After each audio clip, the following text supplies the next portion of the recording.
Two neighbors live on the same street, in the same kind of house, earning the same salary. One of them has more than $1 million quietly compounding in a boring retirement account. The other has about $400 in checking and a small heart attack every time the card reader thinks too long. Same street, same paycheck, completely different lives. And if you tried to guess which one is which from the driveway, you would get it exactly backwards. So how does that happen? That is what this video is about, because what separates those two men has almost nothing to do with income. And once you see it, you cannot unsee it. Now, your first instinct is probably the same one I had. The broke guy must earn less, right? Wrong, and I can prove it with one of the wildest charts I have seen all year. Goldman Sachs runs a huge retirement survey, and they asked American workers a simple question. Are you living paycheck to paycheck? Among people earning under $50,000 a year, about 57% said yes. Painful, but not exactly shocking. Rent is brutal and groceries are not getting any cheaper. Move up to the $50,000 to $100,000 range and it drops to 36%. $100,000 to $200,000, 25%. $200,000 to $300,000, about 16%. So far, the story is exactly what you would expect. More money, less stress. And then the chart breaks. In the $300,000 to $500,000 bracket, the number jumps back up to 41%. Above $500,000, 40%. That is not a typo, by the way. 2 out of 5 people earning more than $500,000 a year say they cannot comfortably miss a single paycheck. These are households pulling in 6 times the median income, and they carry the same financial anxiety as someone earning a tenth of that. Whatever is going on here, a bigger paycheck clearly does not cure it. And before you write paycheck to paycheck off as just a feeling, Bankrate put a hard number on it in January. Only about 41% of Americans could cover a $1,000 emergency from savings. 1 in 4 of us has no emergency savings at all. Not a thin cushion. None. 1 popped tire, 1 cracked tooth, 1 sick dog, and the whole month lands on a credit card. And living like that changes how you make every other decision. When there is no buffer, everything feels urgent, nothing feels optional, and the 20-year plan never even gets a seat at the table. Here is the stat that worries me most, though. The Bureau of Economic Analysis tracks how much of its income America actually saves. In January, the personal saving rate was 4.5%, February 4%, March 3.6%. By April, it slid all the way down to 2.6%, a steady slide, month after month. For much of the 1970s and early 80s, that number sat in double digits. Our grandparents saved more than 10 cents of every dollar almost by default. We are down to not even 3 cents, and the slide is speeding up. So where is all the money going? Because it is definitely going somewhere. The Bureau of Labor Statistics tracks exactly that. The average American household spends $78,535 a year. A third of it, 33.4%, goes to housing. That is about $26,000 a year just for the roof. Another 17% goes to transportation, more than $13,000. Food takes 12.9%, around $10,000. Now stack just the first two. Housing plus transportation eat more than half of all spending. Half of everything the average household spends is gone before anyone has eaten a meal or had a single dollar of fun. Notice something about those two categories. They are not lattes. Nobody coupons their way out of a mortgage and a car loan because these are fixed costs, locked in by a signature, often for years at a time. The broke feeling usually traces back to 2 or 3 giant decisions: the house, the car, the loan term. And those decisions set the thermostat for your entire financial life. The small stuff you keep getting lectured about barely moves the needle next to them. And inside that transportation number lives what I think is the single most expensive habit in America: the car payment. Experian tracks the auto loan market, and their latest report reads like a horror story with leather seats. The average new car payment just hit $770 a month, an all-time record. The average used car payment is $531. The average new car loan is now $43,925. And this is the part that really got me. Nearly 19% of new car loans now come with payments of $1,000 or more every single month, and most of those are not Porsches or Ferraris.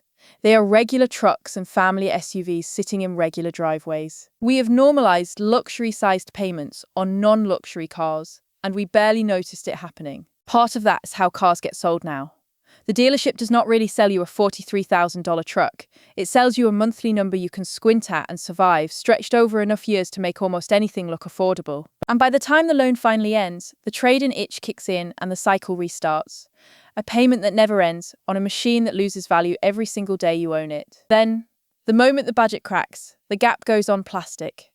The New York Fed says credit card balances just crossed $1.25 trillion, up almost 6% in a single year. And LendingTree puts the average rate on cards that actually carry a balance at about 21.5%. Remember that number, 21.5, because it comes back later in this story, and when it does, it changes everything. Now, the obvious fix for all of this would be to just earn more, right? Except the Census Bureau says real median household income was $83,730 in 2024, statistically flat from the year before. After inflation, the typical raise is not riding to the rescue. Even when a raise does show up, you already know what happens to it, because Goldman showed us. The $500,000 earners are sweating paychecks too. Every raise gets assigned a job the moment it arrives. The apartment upgrades, the car upgrades, the vacations upgrade. Economists call it lifestyle creep.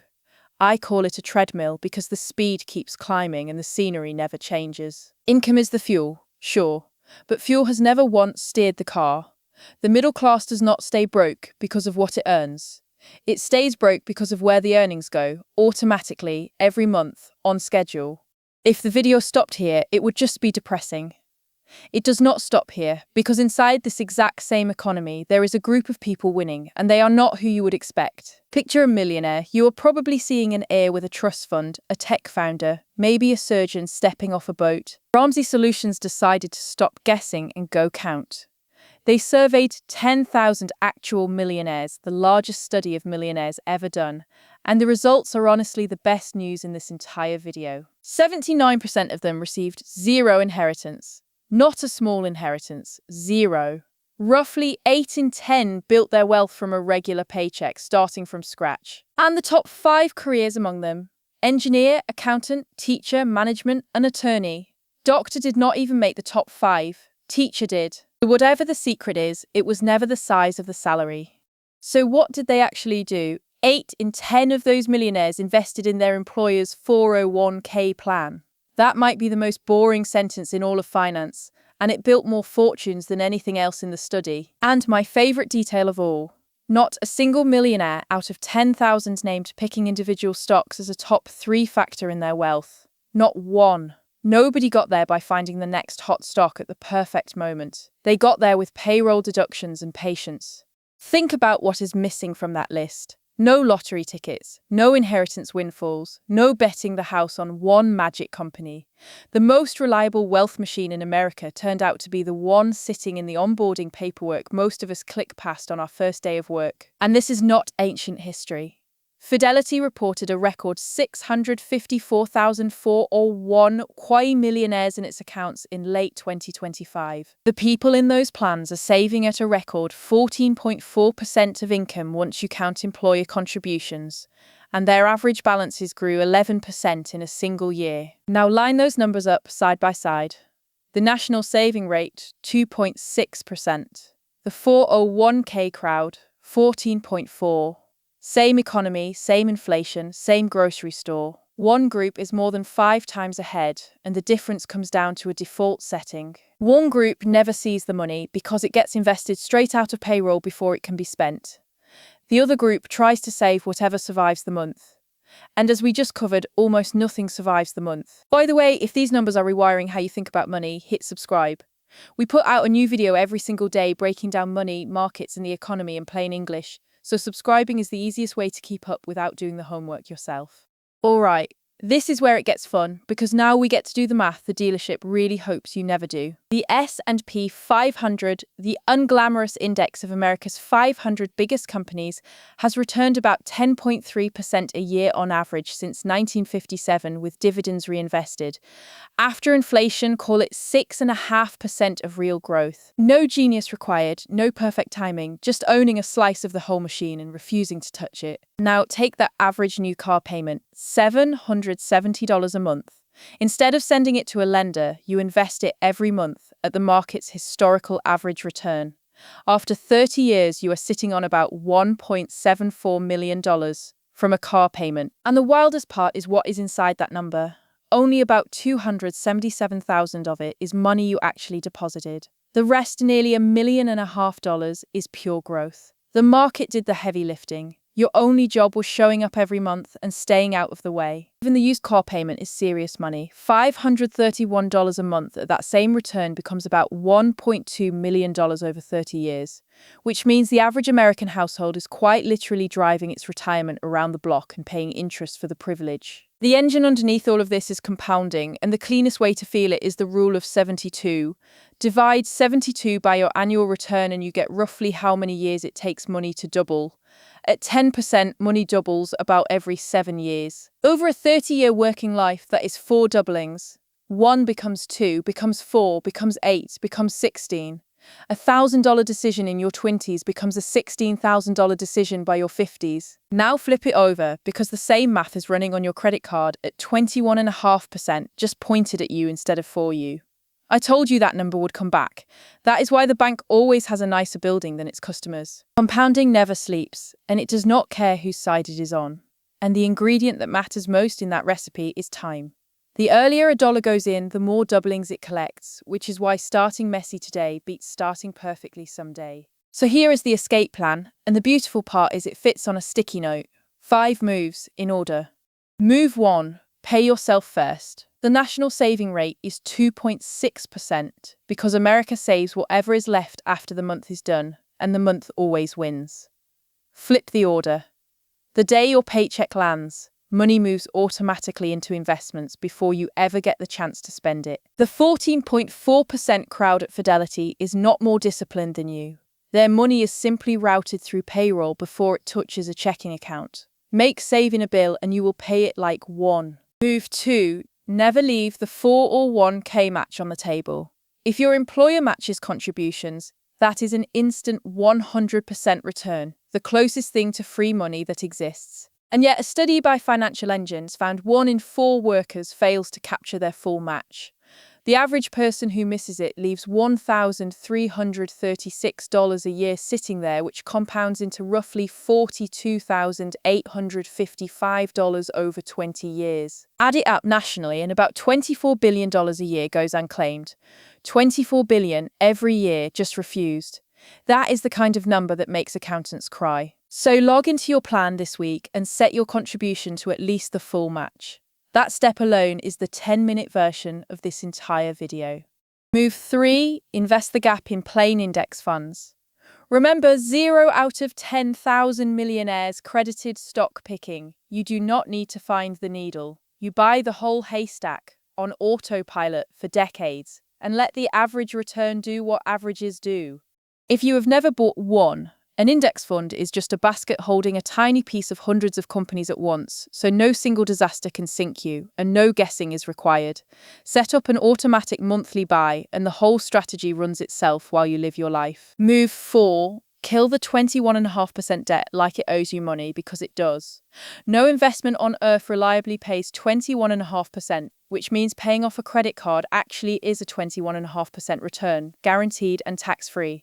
Until that balance is dead, it outranks everything except a match. Move 5. Drive the paid-off car.